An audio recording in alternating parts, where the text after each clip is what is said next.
राधे राधे। जय श्री कृष्णा। आज सोमवार पूर्णिमा श्राद्ध की तिथि है 20 सितंबर। कल से पितृ पक्ष प्रारंभ हो जाएगा। जितने भी हमारे पितर देवी देवता के रूप में सम्मिलित हैं उन सभी को 15 दिनों तक हम पितृ देवी देवताओं के रूप में नमन करेंगे, याद करेंगे, पूजन करेंगे।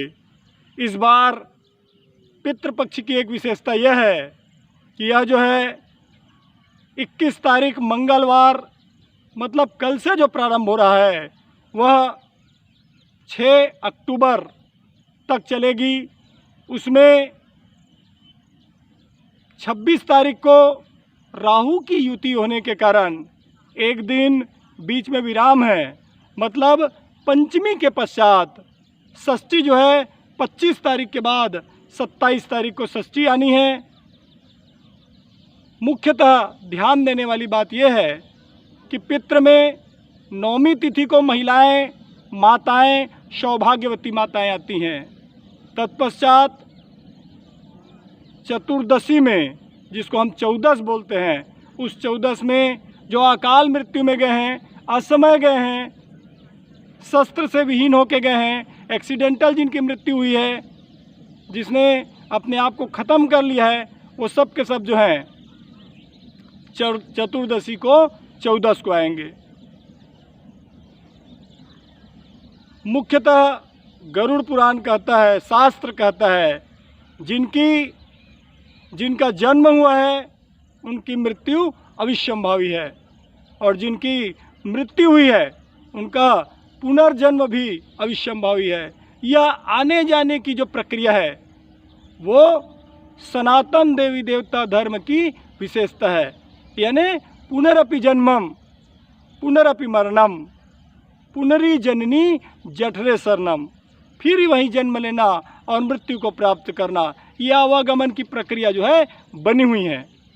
मनुष्य को, केवल मनुष्य को गरुड़ पुराण के हिसाब से एक सूक्ष्म शरीर मिलता है, और वह सूक्ष्म शरीर हमारे द्वारा अच्छे या बुरे कर्म करते हैं, उस कर्म के अनुसार हमें उसका फल भोगना पड़ता है। जो अच्छी आत्माएं होती हैं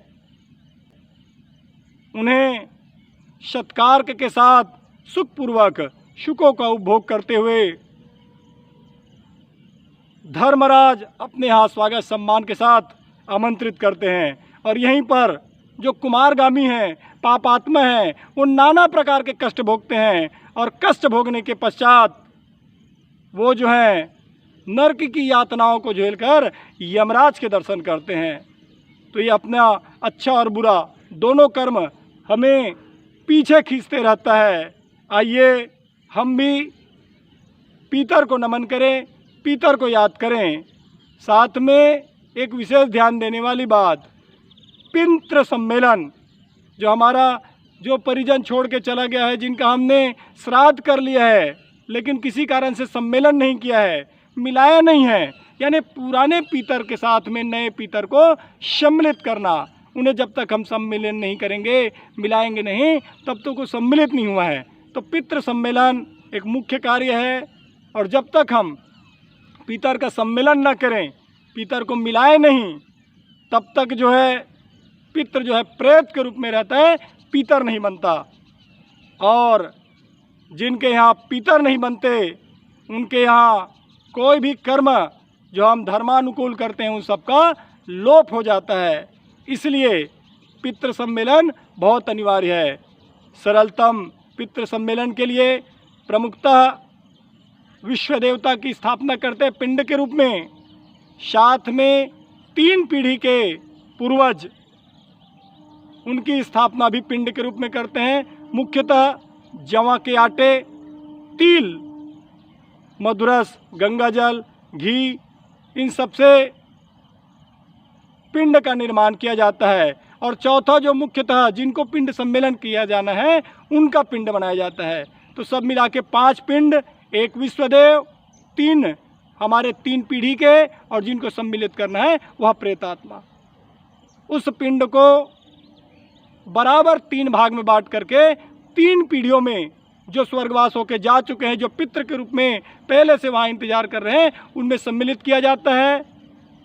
जितने भी हंतकार निकालना है गौ माता, अग्निदेव के लिए, जल में जो जलचर रहते हैं उनके लिए, कौवा के लिए, स्वान के लिए, अतिथि के लिए, ये सब हंतकार निकालने के पश्चात जो भी हमारा बनाया हुआ भोजन है वो सब के सब भोजन जो है पितृदेव को अर्पण करने के पश्चात जो जितने भी अतिथिगण, जितने भी सगा संबंधी परिवार रिश्तेदार को हमने आमंत्रित किया, उन सब को एक साथ मिलकर पितृ सम्मेलन के लिए हर्षोल्लास के साथ उन पितर को, उनके पुराने अच्छे कार्यों को नमन करते हुए, याद करते हुए हम जो है पितृ सम्मेलन करते हैं।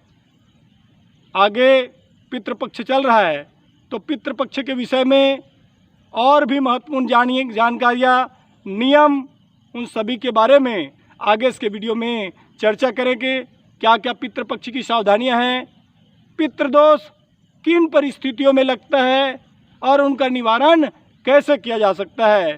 तो इसलिए आप जो है हमारे रणभौर कुंजधाम द्वारा संपादित यह जो चैनल है पंडित लीलाधर जी महाराज, उस चैनल से आप अधिक से अधिक संख्या में जुड़िए। हमारे चैनल को सब्सक्राइब कीजिए, लाइक कीजिए और बेल आइकन को दबाइए, जिससे हम जो भी वीडियोस बनाएंगे वो आगे आपको तत्काल मिलते रहे। साथ में कमेंट ज़रूर करिएगा।